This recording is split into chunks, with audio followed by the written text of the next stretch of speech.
Correct, டால்ஃபினுடைய சத்தம் தான். Dolphin therapy அப்படின்னு ஒன்று கொடுக்குறாங்க. அதுக்கு நிறைய காஸ்ட்லியாக நடக்குது. என்ன டால்ஃபின் தெரப்பி? அது சத்தம் என்ன சத்தம்னா ஒரு சத்தம் கொடுக்குது. அந்த சத்தம் என்ன சத்தம்னா, அந்த சத்தத்தை ரெக்கார்ட் பண்ணி கேட்டு பார்த்தா பெண்கள் வளையல் போட்டிருக்கும் போது வளையல் கிளங்குன்னு ஆடுதுல, அந்த சத்தமாக, அந்த சத்தம் தான் அது டால்ஃபினுடைய வாய்ஸ்லேருந்து வருதான். அது மாதிரி தான் கேட்குதான். அதை கேட்டால் இதை வளையல் குலுங்குற சத்தமாக இருக்கான்.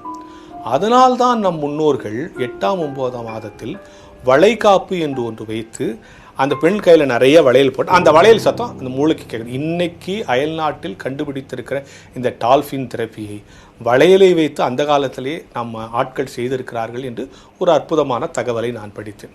அந்த வளையல் போடுறதுக்கு காரணம்னா, அந்த வளையல் சத்தம் கேட்கும்போது இங்கே வயிற்றில் இருக்கிற குழந்தை அந்த மூளை தூண்டப்பட்டு மூளை வளர்ச்சி அடைந்து அந்த மூளை செயல்பட ஆரம்பிச்சிடும்.